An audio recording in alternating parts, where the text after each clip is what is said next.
Without a doubt, YouTube is currently the most popular video social network in the world. And although for years it hasn't had important competitors, today it is the multimedia network with the most active users.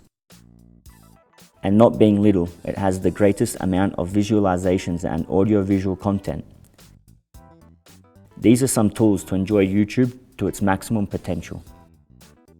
The subtitles work as if they were closed caption titles.